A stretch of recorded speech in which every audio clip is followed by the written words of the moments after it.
You are listening to the 312 Squadron podcast. Today, for our third episode of our interview series, we have two very special guests, Mark Uhl and Andrew Nuckols. Most of you might know them as their alter egos, Strata Strike and Curled Paw Creatives, respectively. Guys, thank you for joining me today to talk about all the things. Yeah, thanks for having us. Yeah, thanks. So I obviously know you guys a little bit better than most people, and Andrew, I've obviously been able to hang out with you and talk to you in person a few times. But Mark, I have not met you yet in person. Soon enough, that will happen.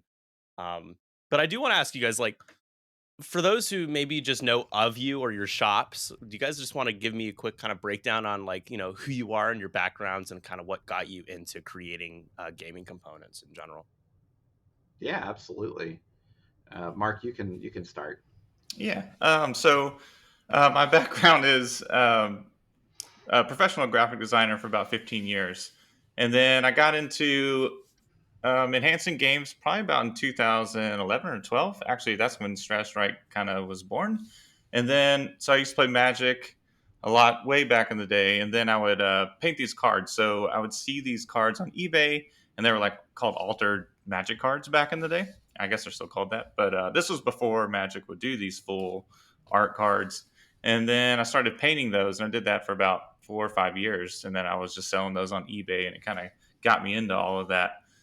And then later down the road, getting into X-Wing and seeing what people were doing, seeing Paw Creative and what you were doing, like, oh, this is really cool stuff. And so, man, I got to get a laser cutter and try this out. And knowing that these laser cutters could use Illustrator, I was like, oh my God, this is going to be amazing. So, and I love just making my games as cool as they can be and getting all the cool components. So that's kind of how I got into the whole doing all this stuff. And you like wood. You're a wood guy. Yeah, I started out with wood. I saw a lot of people were doing acrylic, and it's like, well, and I ordered stuff from Curled Paw from you, Andrew. So it's like, well, maybe, I haven't seen a lot of wooden components yet, so maybe I'll go there. So yeah. Right on. Yeah, so I got into the game pretty late. We didn't even start the shop until 2014, and whenever we we bought the lasers, have no intention of doing anything for like any kind of gaming or anything like that. We actually bought it because we wanted to get into doing wedding invitations and all sorts of other like wedding related things. And 2015 happened whenever we were going to the opening night for Force Awakens, oddly enough, and we were hanging out in Barnes and Noble, and we saw the YT 2400 and the Star Viper expansions for X-Wing, and I was like, well, these are cool. I just like Shadows of the Empire. I'm just going to buy them because I like the models, and there's this game. I'm just going to put this over to the side because I don't care about that. And over the course of the holiday, my wife and her mom basically bought me the core set because they're like, oh, there's a game of this. You should probably play it. You like Star Wars. And, fast forward, to where I was like, oh, this game's actually really, really fun. And I was like, well, I have a laser cutter. I can, look at making, some components for myself just because I've been a graphic designer for about 15 years at this point. And I kind of made stuff and I was like, oh, cool. I can just, do everything in Illustrator. It's really easy. And then after I kind of made stuff that I liked, and people at the local shop were like, oh, this is really cool. You should really kind of get into sell us your stuff. I'm like, okay, yeah, sure. I can put a couple things on the shop. And I looked at what other people were selling them at, particularly Team Covenant. And I was like, oh, these guys are playing like making people pay like $45 for a set of templates, which is absolutely absurd. I refuse to be part of this. So then I am going to interrupt to thank our sponsor, Team Covenant, for sponsoring this. They're not sponsoring me. I could talk about them all I want. But basically, I felt that they were overcharging by about half of what it was. So I just undercut it by half and put them up on the shop. And then we went to Japan on our honeymoon. And I came back and I had so many orders that I had to quit my job. So just to fulfill them. So there we go. That was it. So a couple of follow-up things. So I asked Mark about, his, obviously you guys have your own styles and honestly just the way you guys identify as shops. So Mark, has, these not just wood, precision cut like wood components, but primarily when I think of Strata Strike, I think of like my awesome Scum template set with the tray that Mark made for me several years ago. But with Curled Paw, I think of cats, and so I want to We ask love our about, cats. I mean, it's not just acrylic cats, but every time I bought something from you, I get those awesome little cat tokens. So just, and I know that Holly is a huge partner in helping you with everything. So just like how is your partnership with your cats and your partner been a part of your shop? Well, so what, it's one of those weird things where if I would have gotten onto Etsy with the intention of doing like X-Wing components and acrylic gaming, stuff for third party support, I probably would not have had the same name that I have now. But it was kind of one of those weird coincidences. So basically, whenever we started, I wanted to do custom canvas prints because I had like a large format printer and I had posters and all this other kind of stuff. So I wanted to be a little bit more creative with the name and whatnot. And I didn't want to have like some like guy name. So we chose Cold Paw Creatives because like both Holly and I were both graphic designers. We went to the same school. That's where we met, and we love our cats. So we felt that was kind of like the natural position for it. And then X-Wing kind of blew up, and at that point it was too late to change the name Yeah, right. of how the shop works. So I was like, well, I guess I'm just Curl Paw now, and which is fine. I mean, because it's a unique name, and it's actually really helped out build the brand out as I've gotten further on into other games and that kind of stuff. Because then people would look at the shop and the name, and it is so unique compared to everything else in the space that it definitely really does stand out whenever people are trying to hawk it on Reddit or whatever. Yeah, no, for sure. And I highly recommend that anybody ever goes and, maybe if you've already bought components from Andrew or Curled Paw before, go to the About page on their Etsy Yeah, page we because you'll have see a pictures. full I need. breakdown of staff, including their Yeah. cats. And it's very detailed and it's awesome. Because it makes my day whenever I read it. I obviously every day, Andrew, every morning it's a routine. I go to your Etsy page, I go to the About section. It sounded really weird the way I said that. Like it makes my day every time I read it, but I'm right. Well, I mean, yeah, we do love our cats. We unfortunately two of them, Mandy and Skipper, have since passed away over the years. But we do have a new member, which she hasn't been added to the staff yet because she's still in training. But we have Mio, and she's a little ball of energy. But we still have Lando, and he is absolutely the supervisor. I know. Yeah. Oh, that's awesome. I'm gonna include Mark in the conversation again. Poor guy couldn't talk about his cats as much as Andrew was able to. I put Andrew on the spot with that one. But Mark, really both you guys, but we'll start with Mark. What is your relationship with gaming? What is it like with gaming in general? Because you guys are in the X-Wing community, are known for making components for X-Wing, but you go way beyond that. So, like, what is that relationship like? Well, I've always kind of grown up with games. My parents had board games, and early on, I think I got into Magic in 1995. So I played board games before that, but then that really got me into like TCG games and like, wow, what is this? And then I became obsessed with it as a kid. And then throughout the years, I mean, then I played chess in like middle school and would do competitions. And that kind of drove me liking the competitive side of things. It's like, there's just so much pressure and you're trying to do, the best you can. Your heart's like racing, but at the same time, it's all fun. But and then as I got older, trying to get in those Magic tournaments as like a teenager, going to the media play, like those old stores, or like they'd be in the back of Best Buy on a table or whatever, or some of your local stores. But and and then kind of just been playing games ever since. Just like I have a whole library of just board games, and a lot of times I'll just buy them just to see what kind of components they have, and then kind of do your research on what are you going to make for this game, and then if I really like it, like there's a game called Terraform Mars. It's like probably one of my other favorite games. I make all kinds of components for that, but you see these games and they just have cardboard or something really cheap in them, and you have all these cubes that got to go on them. And of course, if you have a cat or something, they just come knock all your cubes Knock them off, you're off. like, oh, you don't know where you're at. So I was like, man, there really needs to be something for these games that you can, keep track of your cubes on them flying everywhere. And, but yeah, I mean, that's just kind of how I got into it. And then, and all the gaming stuff and playing. We did, during Worlds, I wasn't able to make it to Worlds, but every year we get a cabin with a bunch of friends. And then I bring like a whole carload of board games and then we just game all weekend and try to check out all these new games. But yeah, that's kind of what I do with all these games. That's awesome. And Andrew had talked about. I mean, I'm gonna also ask this follow up for him, but like about what he noticed with X-wing and why maybe he got into it. But why X-wing for you? I know you don't necessarily have the same kind of relationship with X-wing, so that's as I do, as Andrew has. But Mhm. like, what about X-wing? What did Um, X-wing do to attract you? well, that I got into. A buddy of mine went to Dragon Con, a big convention here in Atlanta.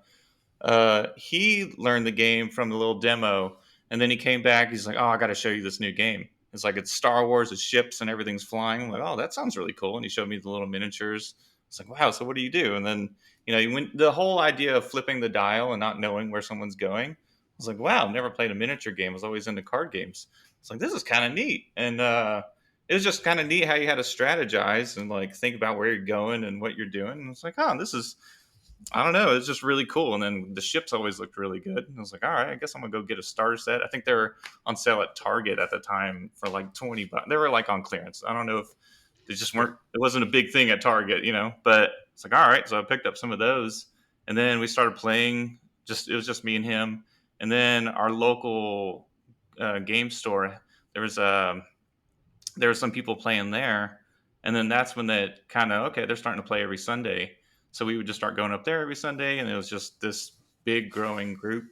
And then I think I met Andrew at the regional in 2018, maybe Yeah, that sounds 2019. about right. Yeah, So I think maybe yeah, that was the one that James Ayers won. I think yeah. maybe. It's at Gigabytes Cafe here. Or I think Yeah. it was either that one. I think we're doing the team group, but yeah, I mean, playing against the people, and it was just this awesome game that really loved the community of it all. I was like, wow, these people playing this game, I mean, they're a little bit, I think, older in general than some Mhm. of these card games.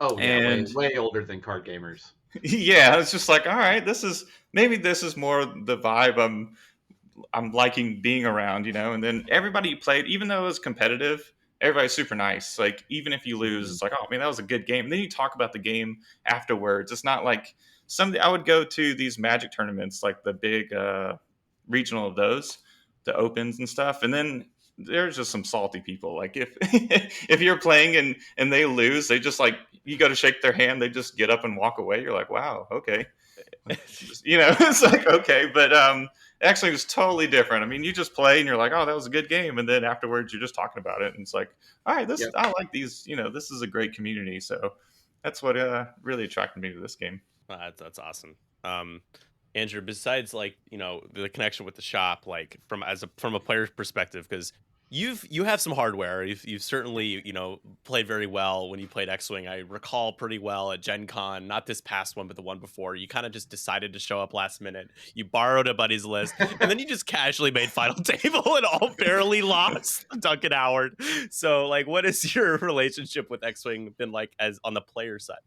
Oh man. Okay. So I feel that this actually it's really funny the correlation between player or people that play X-wing well and enjoy playing it that also played chess when they were younger, because I really do think that if you enjoy playing chess, you will enjoy playing this game just because of the fact that you have it's very similar to how chess plays, where you have to think of the best possible trade value that you can get out of whatever piece you have on the board to your opponent's piece.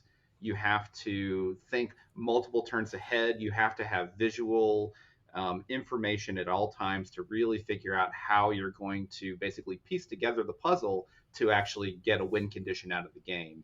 And like I played competitive, I'm not saying competitive chess, but I was a very good chess player when I was in middle school and high school.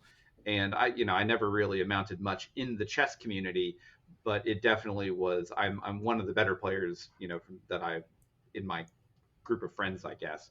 And I think that really directly translates over to X-wing, and that's kind of what called me to it. Whenever I first started playing, I was like, "Oh, this is fun. This is a good little casual thing." And I think after the first couple of games, I kind of saw the Matrix a little bit, and I was like, "Oh, this has like a really good like strategic potential." And I've never really played a tabletop game before what I would consider like a tabletop game. So when I was a kid, I went to summer camp and we had like Civil War reenactment, like tabletop battles. But that was like the guy was using like a DOS computer to calculate the Yes. bullet bounce and all sorts of weird stuff, and it was just a bunch of dice. Where this was, you had actual strategy involved with it, to where you had the blind dials. If you had good visual one-to-one of like how far the templates move you and where they move you and everything like that, that really helps you get an edge on your opponents. And I definitely think being a graphic designer has helped with that, just because like I'm always used to looking at visual distances on a computer of like, oh well, this is visually balanced or whatever.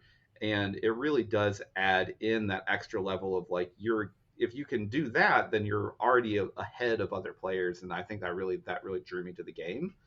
And then everything else on top of that, like I'll be that guy. I'm a degenerate. I loved like basically the last phase of first edition X-wing, which was combo wing. I loved it. So you can burn me down for that if you want. Ah!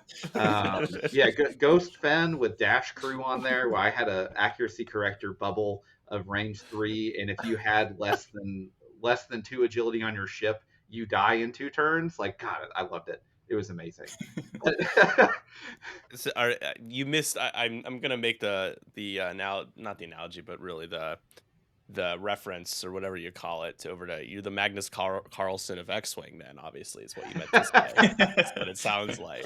Unfortunately, No big deal. I'm just the Magnus Carlsen of X-wing. No unfortunately, problem. I'm not that good. I have had some success, but to be good, you have to make the right decisions, and you also have to be very lucky. And there are definitely games where, especially even at the past the Gen Con that I got final table without any prep. I think it was like the second to last game. I was out, like 100% out, and my opponent just didn't make the right choice by attacking the one thing that they had to get the win condition that I felt was obvious, and they didn't. And I then rolled just a straight fire shot that I had no right of actually getting, and I ended up winning. And it's definitely one of those things where it's like, to be good and to place well, you have to be lucky. Yeah. And that has definitely been part of my moniker going into a lot of these games, and where I'm like, oh, I did well at a tournament. Well, there's a couple games in here that, like, if my opponent was, Yeah. it just happens. That was my Worlds experience this year. I lost my first game by 3 points, and then the second and third game by 1 point by the same score. Yeah. The Yeah, exact it's same just it's score. weird how that happens. It's like, oh, it's just painful sometimes. Yeah.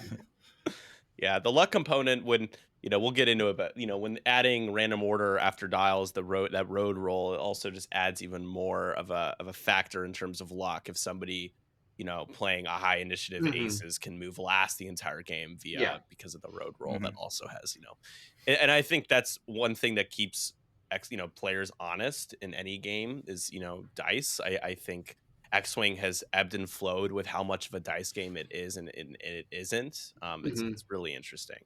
But And then yeah, I think. I go ahead, Oh go no, ahead. go ahead. I was just gonna say, I think that's why I like second or first edition the most at the end, because there was very little dice variance in the game at the time. Because then I could make concerted, educated decisions on what was going to It's so happen every unfair. single round. No, it was. It absolutely was. And like, I have no problem admitting that it was totally ridiculous and very imbalanced, and it did need to change. However, I enjoyed it. Fair, yeah, fair enough. Fair enough, man. I hear you. Um, yeah, that's how I felt playing before this Battle over Endor stuff came out, and then things kind of equalized. I'm like, God damn it! my stuff. The rising tide sank my ship a little bit here. Oh man. Yeah, as somebody who like X-Wing is really the only game from like a, the gaming perspective, board games, tabletop games that I'm like really, really into. I do have a collection of board games. I do enjoy playing them. But one thing with board games is that you need people to play with. And even though I have a local community that likes to play board games, it's just like since COVID and stuff, there just isn't as many time opportunities to like hang out. It's just not as much of a thing, like just getting Yeah. together and playing just games. Mhm. And some people are really good about doing that. But for me, I have so many multiplayer games that just sit there. Um, it's weird. But X-Wing is like my game. Obviously, you can play it online. Hmm. All the in-person stuff that I've been a part of, streaming, playing, all that stuff.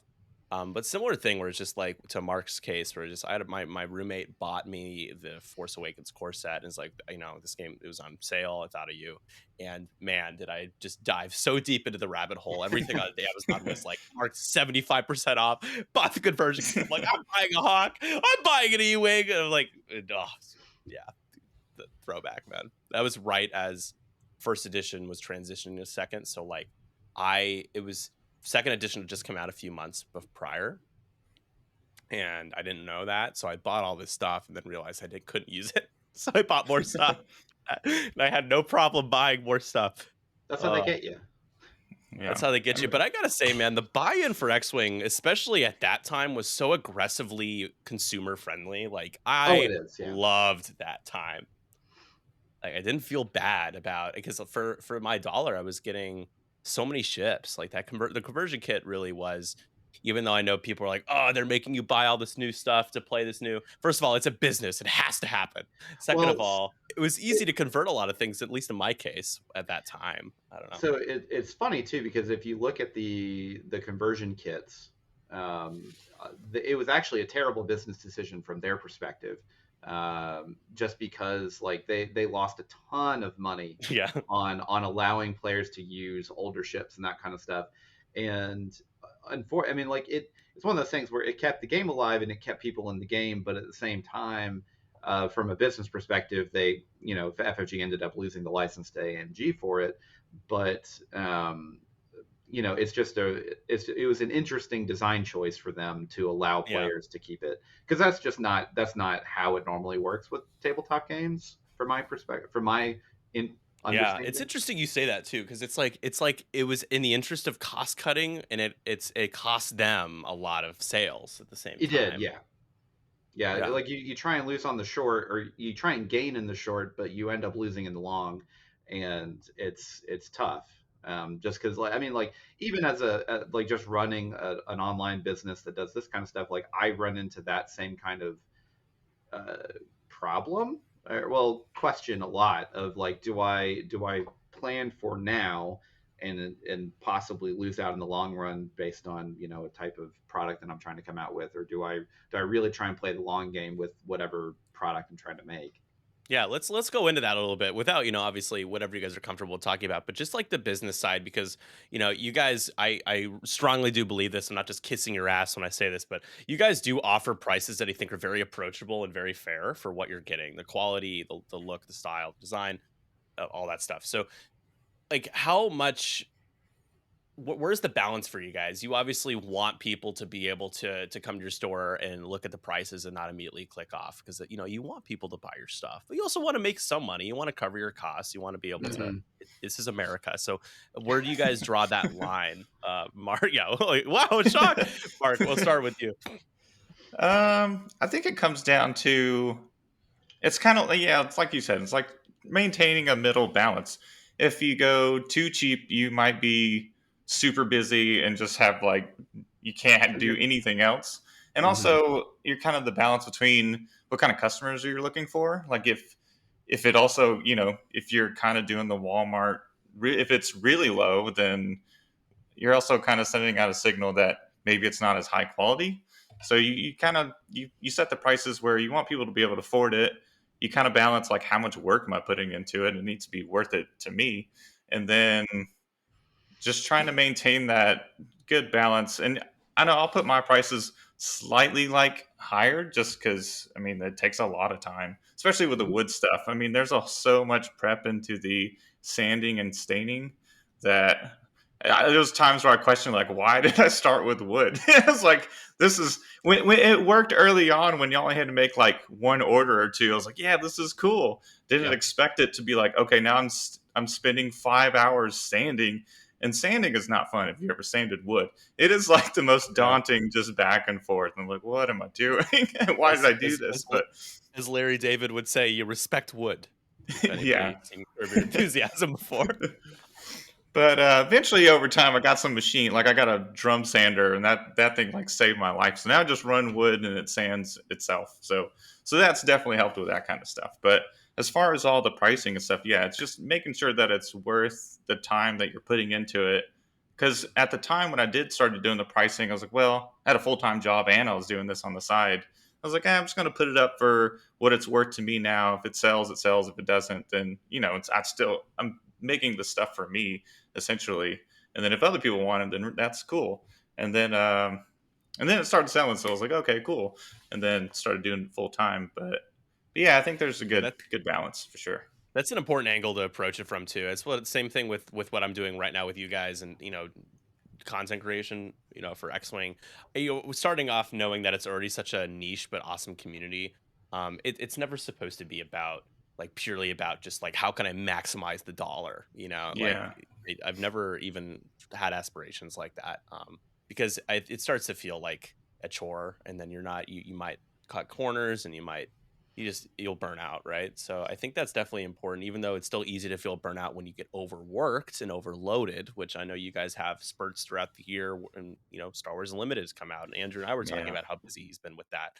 Yeah, like adding to what we're talking about when we throw it over to you, Andrew, like also how do you guys maintain prioritize a social life on top of that?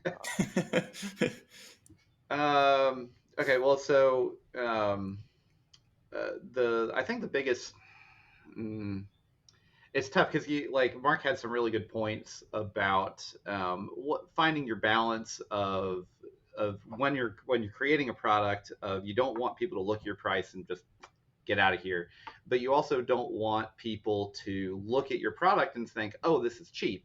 And this is not the same quality as I'll say the next person on the search result, which Etsy unfortunately is very competitive with search result placement and that kind of stuff that you really need to kind of like try and hit. And now I'll definitely say this: I've been very fortunate with the support that I've had for the shop over the years. And obviously, if you're listening to this and you bought anything from me, seriously, thank you. But it's definitely one of those where if you are a successful shop, Etsy is going to prioritize you over other people that have smaller shops just because I have 80,000 sales or whatever. So from my perspective, which I do have a relatively successful shop, when I look at making a new product, I try and look at it from the amount of time that I have to spend on a single order. And when it comes to that, unfortunately, like if I'm doing like a double-sided token, which I try and very limit how many I have in a set, just because of how much longer it takes to do this. Basically, to do a double-sided token run, it's basically about 3.5 hours compared to about 2 hours for the same yield. And so Yeah. like you have a 12 by 24 sheet because I know Mark and I both have Zing 24s, and you have a 12 by 24 sheet, and I can get, I'll say, 300 tokens out of that sheet. If it's double sided, it's now taking me almost not, it's about 1.5 times to do what it normally would be for just a single sided for the exact same yield. So now I have to look at, okay, well, this set has 4 different double sided tokens that all have to be on separate sheets of acrylic just to make the yield worth it. And that to me is probably too expensive for me to offer it at whatever level that I want to try and offer it at. So like a good example is Pokemon tokens that I sell on the shop. I sell them for like $7 a set, but you really need 2 sets to have like a good play set for the game. But I have to sell it at $7. So when someone comes on, and because Pokemon or TCG players are very cheap, and that's not a knock, they have dice, they have other ways to get these kind of effects and counters in the game that they're used to paying for. So you have Pokemon tokens at $7 a set. You really need two to buy it. So I always get, basically most people buy them for two sets, but you need to have that price point of get them in the door at $7. And like for X-Wing, people like the community as a whole is used to purchasing like third party stuff because they want to enhance their game. They want to have like the style points of playing against your across your opponent, whereas like TCG players don't necessarily care. They just care about the efficiency of playing. Kind of what you were talking about is there are a lot of salty players, and the only thing they care about is just winning. Where like I think X-Wing and tabletop games in general are much more community based. So you want to have things to talk about. You want to have these kind of components and really cool pieces that you can create a conversation with the opponent or your friends or whatever. And um, I feel that I'm getting off of a tangent here. What was the That's question? okay. Tangents are welcome. With the I want to say something with the double-sided tokens. Not to mention that if when you flip it over and they get off by like that millimeter, and you're like, oh, well, they're out of center. You're like, I just wasted all this time, and then you got to throw it all away. Yeah, Yep. double-sided tokens. I know a lot of people ask me, can you do these double-sided? And I do very limited Yeah. double-sided because oh man, it's such a pain. It is a very big pain, especially with the Zing 24 machines that we have. I mean, they're fantastic machines, and they're intended for very long production runs, Yeah. but they are incredibly manual, and they use stepper motors, and sometimes the stepper motors are like there's so many variances that happen when you're trying to do double-sided tokens that it's just an absolute pain in the ass, and I try and limit it as much as I can. And I do have a lot of people that are like, well, I'd buy these if you had double sided. I'm like, I don't want you as a customer then. I'm Yeah, I sorry. get the same thing. Yeah, Like, yeah, sorry, I'm not going to do it. yeah, Like, it's yeah. it's a lot of extra work. And once you get it going and you have kind of like a good production and like schedule involved, then it's fine. But you have to think of it from the perspective of scale. So like particularly with Star Wars Unlimited, because that's like the new hotness right now, at least for my shop, Hmm. is I've had so many orders that the only thing that is stopping me from getting orders out is the double-sided tokens, because it takes me, because I have basically three different colors that all are double-sided because I hate myself. And that is basically the bottleneck to where because I have two lasers. I have one laser that is only doing double sided all day long. That's it. And then everything, the other machine is doing everything else that the shop can do, and that's the fastest I can possibly get it out. And it's frustrating whenever you have a 3 or 4 week lead time, because that's just how long it takes the lasers to cut, and that's how many orders I have to fulfill. Hmm. Yeah. So it sounds like neither of you guys have a social life now. I'm just kidding. But how do you guys? Not What are you guys? not right What's the now. boundary? What's the boundary for you guys? Where you're like, listen, like I love what I do. I'm gonna do this all the time, 12 hours a day or whatever. But like, we're like weekends are for me, or this day, twice a month, and try to do this. Like, what do you guys? I'm sure it ebbs and flows. You have good months, you have bad months for Yeah. your social life. But like, what about that? Like, how do you guys I prevent so burnout? for me on Sundays so I go play X-Wing at like 1:30 on Sundays, and that's like my sacred time to get away because I have to. I mean, you just got to like step away and like I got to enjoy the stuff that I make and I got to go play games. And that's why every year I go get a cabin and like, all right, we're going to just play games. I got to get away from my machines because when they're for me, they're downstairs. So it's like, all right, I'm going to go run the machine and just keep running back upstairs, run back downstairs. If it's like on a weekend or something, I just want to kind of catch up on things. But usually I've tried to make it like a normal job when I can, or like normal hours, I guess. Mhm. But like Andrew's saying, Star Wars Unlimited is so hot right now. It's like it's just going until pretty much I go to sleep, and then when I wake up, Yep. I'm like, before I'll go get my coffee, it's like I might as well just run downstairs real quick, start something, and then I'll go back up and eat breakfast. Like it just needs to keep running. So, and then same thing with now Christmas time, like holidays. This is all I'm doing, like pretty much Yeah. nonstop. And then it kind of slows down in the summer, but I try to maintain that one day of being able to play games still and go play X-Wing and stuff. Yeah, I it's mean, it's basically the same. for me.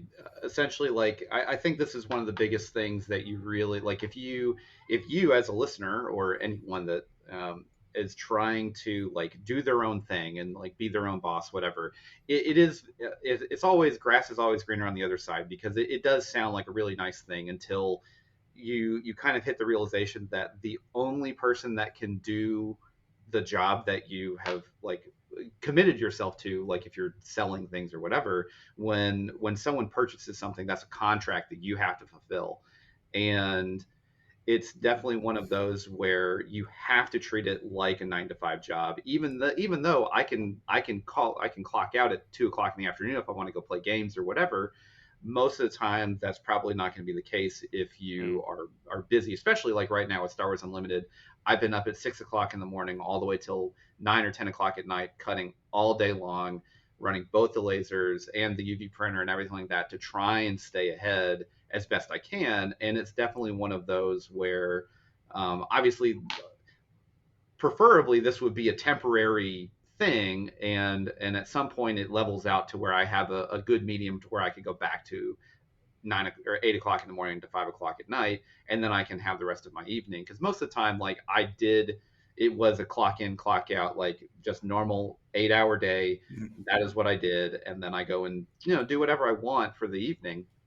Clearly, like this past month and a half, because of Star Wars Unlimited, I haven't done any of that. I've maybe had three total days off, of what I would consider like where I'm not actually working. Like I probably should be running the lasers right now, but I'm not because I'm on here, and that's fine. It's just one of those moments to where like it does very much ebb and flow. Like obviously holidays are always really busy. Summer it slows down, particularly right before the holidays. So like August, September, and October are generally really slow. And um, it's just you just try and you have to find a balance. Otherwise, and it definitely helps having it in the house to be able to do it. Where like if I had to run this, when like in like all the lasers were at a whole different location, that would be a whole different problem. Mostly because like I wouldn't be able to see my wife. I wouldn't get to like do anything besides, because like I can still, like while the lasers are running, I can at least do other things like possibly play a game or whatever while I'm still doing it. It's just every 45 minutes to an hour I have to get up and change out a sheet. What would you guys say is your favorite part about doing what you do? And what's something that, like, I don't know, hate is such a strong word, but like what's something that you dislike about the strongest about what you guys do? Mm. um, hmm. I think the one thing I do like a lot is the feedback. It's kind of cool when people buy your stuff and then they write a cool review and they're like, "Oh man!" And then it's just how much they like it or whatever they're doing with it. Or there's one time where it was a game called Santorini. He's like, "Hey, me and my daughter play this game."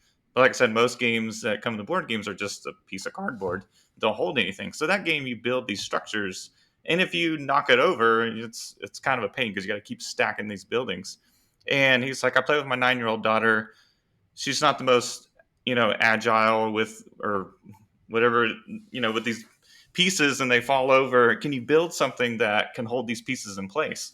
So I was like, "Yeah, let me go buy the game. I've never played it, so let me go get it and check it out."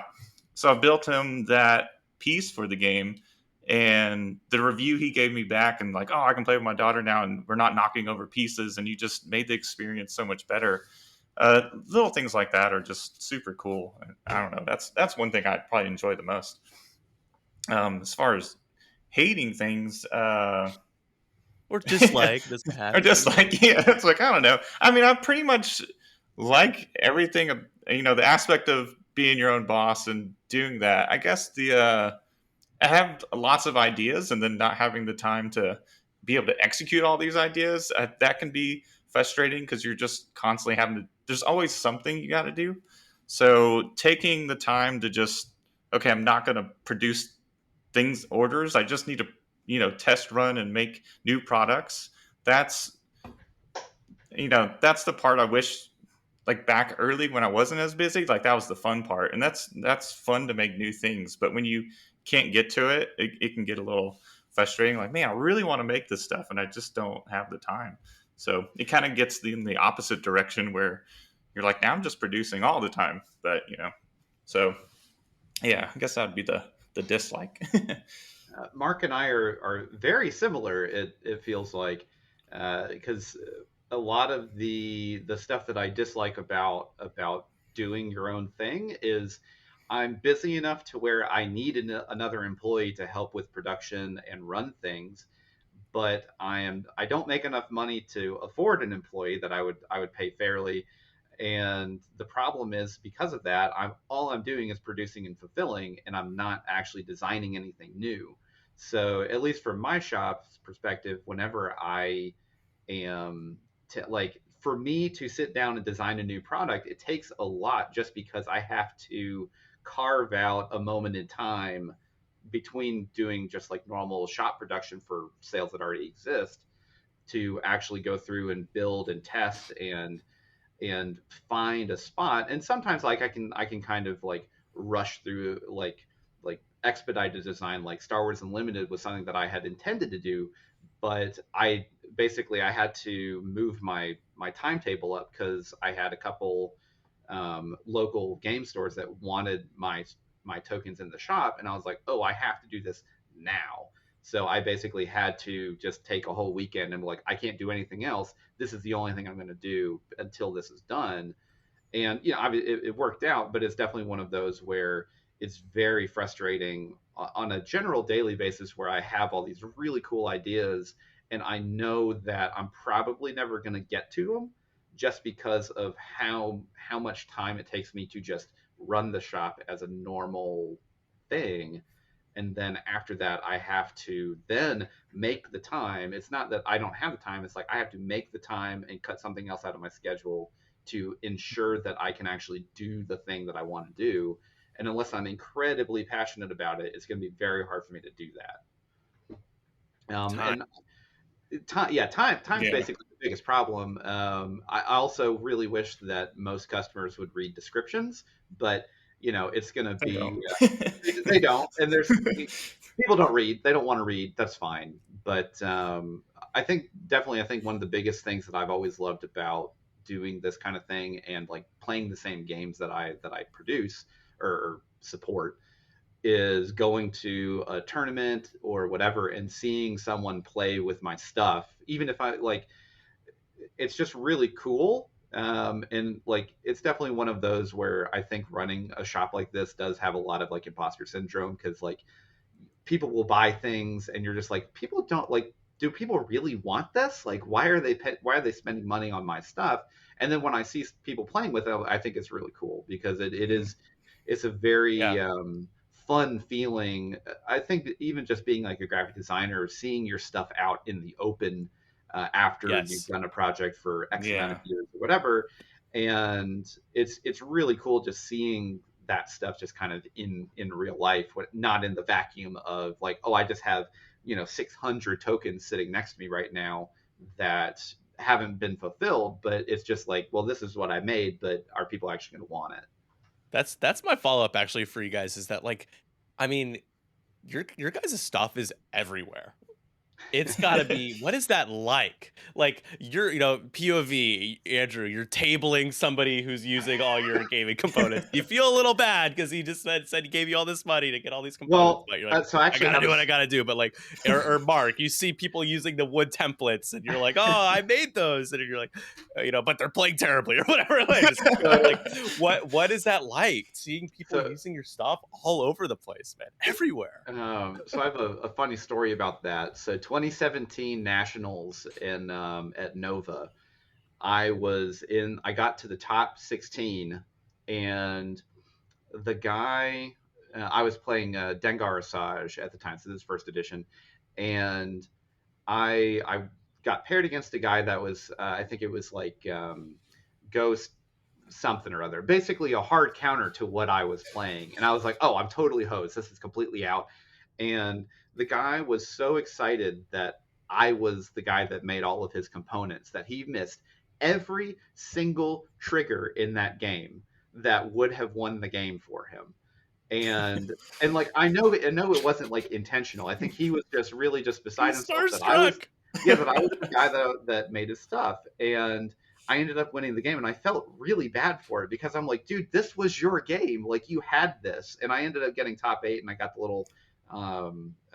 little target locks that I really wanted from that thing. And then I ended up getting hosed in top 8 by Travis Johnson. But it was definitely one of those kind of moments where like because this was still pretty early on in me doing the shop for X-Wing where I was like, oh, this is like a thing. This is really weird. And then over the years, I've had a couple games where like I'd play against someone that has like all my stuff, and it's always been really really just fun because like you immediately have something to talk about with across the table, and I'm a very introverted person in real life, but whenever I'm at an event or whatever, I'm very extroverted. I love to talk. I love to just chit chat. Maybe this is my southern upbringing, who knows? But it's definitely one of those kind of things where I really do genuinely appreciate like all the support that I've always gotten from the shop. Like it's really cool. Yeah, it's really cool. It's cool seeing people play with your stuff. It's I don't know.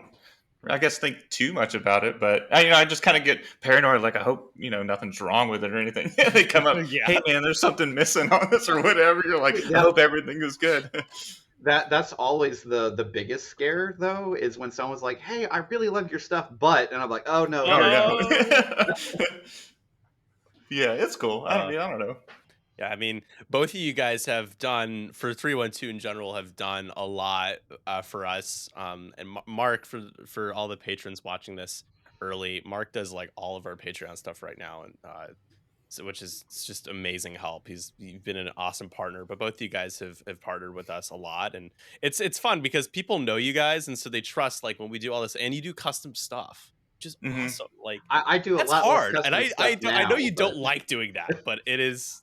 well, it's not that I don't like it. The problem, at least for me, is it's very hard for me to get it into the production schedule and Mhm. also on my mind like consistently to make sure I get it done at a proper time. Yeah, no, that's I get it. I mean, I do appreciate that you guys have been willing to do that. I think it's cool to be like, oh, like we want our Squadron logo, or we want like you made these custom red flag stress tokens. It's the stupidest Oh. thing for me, Andrew. That's the help of Ryan Staniszewski putting the OPJ together and then sending it to you. It's just like all this stuff. And it's just it just for like an online league, but I had them made in person so they could use them, and they're I still use them. They're great. Yeah, nice. Yeah, and our when we stream in person, we have all the curled paw like Chad tokens, jumbo tokens, which I need more stress tokens from you still. Oh, So I'll yeah, follow up so with that later. But if you I run out. There's too many ships on the damn board these days. Way too many stress ships. All right, so before we wrap up here, just got a couple more questions. Let's talk about X-wing in particular. Here. What is the sense I know neither of you guys are, Andrew, you kind of taking a step back. You still are involved with X-wing in some ways, but not the same way as a player. And Mark, you play, but maybe not a ton competitively right now. I obviously don't want to speak for you guys, but what is the sense that you guys are getting about the game right now, and like the quote unquote state of the union of X-wing? Like, be honest too. I mean, we're not shills for AMG here. I try to be honest and respectful. I'll let Mark start since he's actually played the game All right. in more than closer than a year.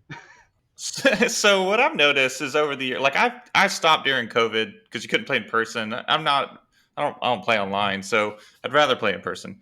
I just came back last summer, and then so I came back and I was like, all right, there's still a few people playing this. I know some stores dropped it around in my local area, but lately I feel like after Worlds, it seems like people are coming back to games. Like we just had two new guys show up last week that don't know how to play and they're interested. I'm like, oh, this is great. Um, and I think with Star Wars Unlimited and like Lorcana, these other new games coming out are just getting people back into the competitive scene. And I think people want to play one on one. I know Magic seems like they've kind of moved towards that Commander format where it's more group playing and not so much one on one. That I feel like Star Wars Unlimited and Lorcana, and hopefully even X-Wing are getting people back to that one-on-one competition going on. So it feels like it's growing. I mean, you got more community things going on with X-Wing that I've noticed. Like, seems like more people are coming back. So I think it's growing. I hope it's growing. But yeah, so to me, it's growing. It's kind of slowly. All the players I think that played before COVID are starting to come back. At least, that's kind of what I'm getting out of it anyway. Yeah, so from my perspective, because I mean, I haven't played since Worlds last year, and it's definitely one of those kind of things where one, I have vested interest in the game because I support it, and it has been a good portion of my livelihood for the past 8 years. But it's definitely one of those things where I don't want the game to die, and I want it to continue because like I still have all my stuff, and if I ever found the desire to play again, then I definitely would. But I definitely think that AMG has grossly mishandled the game in a lot of different aspects, and mostly just because they're really poor communication, not because of the Yeah. changes that they've made to the game, because the changes they made are fine. It's not how I want to play the game, but I don't think that is a reason to boycott the game outright or anything like that. Like, if I still played it, I played I've played every version of the game that's existed so far, and it's definitely one of those where the game is still good and it's still fun to play, and especially if you're playing against people that you enjoy playing with, like, then that's I think that's the most important part. But I think AMG has really grossly mishandled the communication of the game and whatever their general intention is. And I know that Asmodee gave them this game without them wanting it, and I think that's definitely part of the reason why they've been actively antagonistic to the community. It feels like, which and that's the biggest issue that I've had with them. But Yeah. the only other thing is too is like I without any communication from them or any kind of idea of where the game's going, it doesn't feel like there's going to be continued support for it anymore, which is unfortunate because, like, at least if the shop is any kind of indication of people of any of interest in the game, the I still do get new players, or clearly new players, that are purchasing like full sets of like templates and tokens and that kind of stuff. Now it's not as much as it used to be, but there are still definitely new players joining the game, and I think that's a good thing. And I really do hope that AMG does choose to continue, you know, supporting the game over the coming years or whatever. Because, like, if anything, Asmodee is going to have the Star Wars license for at least another 3 years, just because of Star Wars Unlimited has about 3 years worth of sets in the tank. So Yeah. um, And there's no game like X-Wing, like, mhm, Armada is vastly different. Armada is, a bad example too, because of it's the way it's being supported at this point, mhm. kind of being pushed out the door. Shatterpoint and it is so different. It's a cooperative, very different type of Yeah, game. but Legion is more similar to like a Warhammer than it mhm, is to X-Wing. So the thing is, like, there's no replacement for X-Wing for X-Wing. But I agree with you. I don't want to go on a rant or anything, but I was definitely very on the fence when everything changed. The first iteration of the meta with at Adepticon before it became Worlds was so egregiously bad that I was really alarmed. It was just like, it was just sloppy. The game wasn't tested enough, so they were using mhm, Adepticon as like a beta test for the yeah, game. And then we had a time period where I thought the game was in a pretty healthy spot. It was the best that we had seen with the rules changes and everything. And now with Worlds, the nice thing was we had so many people show up, which is a good sign. it The is. thing competitively is playing in Swiss that I saw a lot of Mhm, people just playing the same things, mhm, just at a massive scale. Looking at the pilot breakdown and the data, you just saw the same few standardized pilots across, three or four factions that were, thriving. Everything else was suffering. mhm, And that's the stuff that disappoints me, and I think is maybe a reason why some people are maybe just playing casually now, or just easing off in general. In mhm. terms of what Mark said, growth wise, I feel like it's a little bit deceiving, because one thing is we have our own personal confirmation bias with our local stores. We have what we've mhm. seen when online or when we go to events. And then we just know that, when you drop off to such a low point and you grow to, you lift a little bit, it just feels like you're getting growth, but you're still at a net negative, and we are a huge hole still in terms Oh of yeah, player absolutely. base. Like The net compared to what it negative is was so in massive. Yeah. 2018, 2019, this is a far cry from any kind of, I'll say, healthy game, but it definitely still has people that want to play and want to continue the game completely. Yeah, absolutely. And I think the community, as Mark had mentioned too, has done a good job of trying to cultivate as much of, of a positive continuing, Hmm. atmosphere for the game. It's Yeah. important that it's really up to us at this point, I think, to do that because say what you will, if you really like Atomic Mass games. I've interviewed them, I've talked to them, met them in person. They're really sweet, really kind. I'm not saying that a lot of us are really questioning that. Um and sometimes it goes above the designer. You're like, oh, I don't know if I like that person because they're killing the game, they hate the game. Sometimes there are decisions that come from the top Oh yeah, down, and they can't say anything about it, and yeah, they can't say no to it unless they want to lose their jobs, which is yeah, their absolutely. livelihood. And it's go ahead, Yeah. sorry.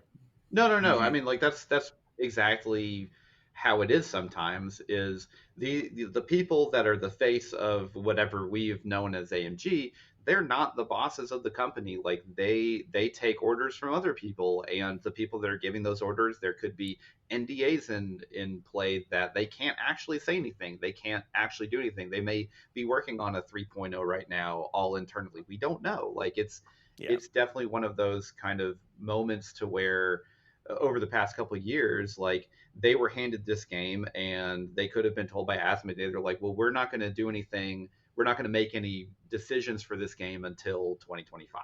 You don't know. Yeah, true. So I think the big Yeah, question is like, how? definitely. I mean, as far from their perspective, it's like, how is this game going to make money? I mean, that's what it comes down to. Hmm. It's business decision wise. What are we going to do to make this game make money? And if Yep. the money isn't there, it's like, okay, we'll keep coming out with the cheaper things, cardboard pilots, but when are we going to see like new ships and stuff like that? Who knows? So I was just gonna say it's like, I think there's a little bit of a delay, but it's like an endless loop where it's like we're not making enough money. We don't have any product to sell. We're not making enough money. We don't have enough product to sell. We're not making enough money because we don't have enough product to sell. We don't want to make new product because we aren't making enough money. We don't have enough product to sell. Yeah. And it's if I'm a new player, I pick up the Battle of Yavin scenario pack. I'm like, oh my god, Darth Vader. How do I get this ship? And it's like, oh, an $80 expansion to get the ship. That's a lot of money for a plastic ship. I know it comes with other things, but that's a lot. And then it's like, oh, how else can I get it? It's like, okay, third party. You might not necessarily know you could buy it third party, but then you still need the cardboard and or, Yeah. and it's and then yeah, it just becomes confusing, and there's no entry that makes a lot of straightforward sense. There's no squad builder anymore officially, not that I'm advocating for one, but like you kind of have to like rely on other people to like push you in the right direction. Yep. And the game's barrier to entry being, hey, just ask the people, the few who are still playing, to do all the stuff for you, is not necessarily the greatest strategy to make as much money as possible. So it is a business, but I think they've suffered and made a lot of mistakes in that regard. There's 7 factions, but there's really only 2.5 right now in terms of buy-in, like 2.5 core sets. Yeah. Like, and I say a half because yeah, Republic is like you have the scenario pack, but yeah. So yeah, and I yeah, think you can go on and on, right? I don't. a lot of these older players already have tons of ships. So I mean, I hardly have to buy ships because I own most of them. So Yeah. like, Yeah, but they want new players. A lot of these changes were like, we want to encourage a new game for new people. And if you want to stay, you stay. If you don't, sayonara, Sammy. Like that's kind of was the vibe. And but they didn't realize that like the loyalty and commitment of X-Wing was mostly shepherded by these old players who've been playing for a while, who were Yep. the ones doing the recruitment. And when you turn half of them mhm. or more of them away, it becomes even more difficult to get It money in does. the cash Yeah. register. Yeah. So we'll see. We haven't, as of this recording, haven't gotten a store kit reveal, which is a little alarming because we got one at Adepticon last year. There's no worlds, and if there's no worlds invites, then there's no worlds. So Yeah. what we'll see. I think X-Wing there will be a Worlds next year, but who knows beyond that? We'll hopefully get some clarity on things soon. Mm-hmm. But before we wrap up, Mm. guys, do you have any for your shops, for you guys? Do you have any fun, exciting plans for 2024? I assume Star Wars Unlimited is going to play a big role in that, at least for the next few months. Mark? Yeah. I have all these ideas, and I'll eventually come. So I've been trying to play around with mixing mediums like the wood with the acrylic. So that's been kind of fun. I do want to come out with a X-wing template that has like the middle layer would be a colored acrylic, and then the top and the bottom would be wood. I think that'd be kind of interesting and That'd kind be of cool fun. looking. Because a neat thing is when the light hits inside the acrylic and they have the wood on top, it kind of lights up the middle part a little bit. So it's kind of neat. It kind of gives off this cool lighting effect. And then if I can ever figure this out is to add lighting to these things, because how cool would it be? Because ultimately, if you could have your tray light up, and it's like if it could make cool sounds, even I don't know. This is like way in the future, but and it take a different skill set probably. But stuff like that would be kind of cool. But as far as other games go, I'm always like reinventing stuff that I made a long time ago and like how can I redo it now, because now I look at things a little bit differently. So you'll see some remakes for games. I just got so there'll be new products. If you've heard of Board Game Geek, I work with them, and we'll be sending them lots of new products. So you'll see that probably this summer. So that's kind of cool. So those are some of the new things happening for Strata Strike right now. Andrew. Yeah, so for the shop, for the foreseeable future, it's just going to be Star Wars Unlimited for us. The popularity of the game has just been absolutely staggering. Particularly, I mean, like FFG actually did really good this time, and they seem to have a really good grasp on their production or their fulfillment line this time compared to a lot of other games that I've seen them do in the past. But I think this game's gonna last for quite a while, and I think it's a really really strong CCG. So if you're at all interested in it and you haven't bought in yet, I would definitely give it a shot whenever products available. So basically, they sold out of everything within the first month, but they had a strategic reserve of booster boxes from their fulfillment that they're giving local game stores basically an allotment until set 2 comes out, which hypothetically will be a reprint for set 1. But for the shop itself, I mean, obviously, we have cool Star Wars Luna stuff. Strata Strike has some also great stuff. He's using the glitter acrylic, which I absolutely love. And honestly, like it's a really really fun game if you haven't bought into it. And I'm not sure if I'm allowed to plug another podcast on here, but yes, you have a shout out section. You can do your shout outs now. But yeah, so I'm also a host for Spoilers Intended, a podcast about series and films. We love to review movies, TV series, anime, that kind of stuff.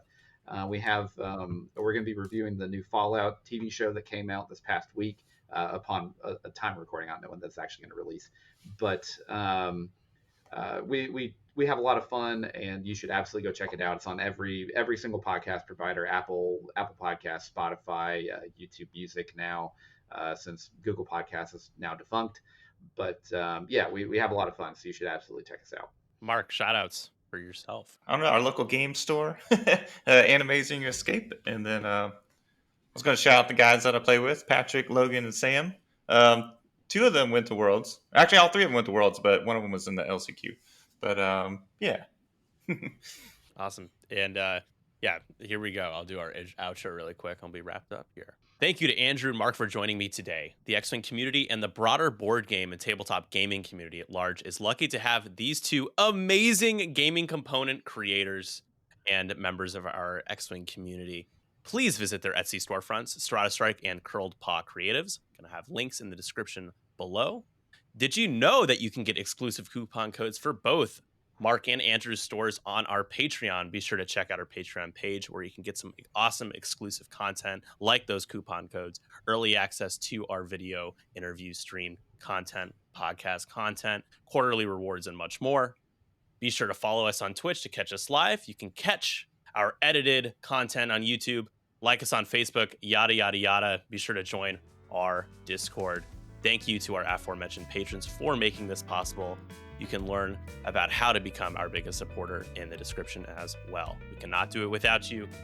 Thank you, guys. This is the part now where we sign off. So I'm going to say, my name is Nick. My name is Mark. And I'm Andrew. And thank you all for watching and listening.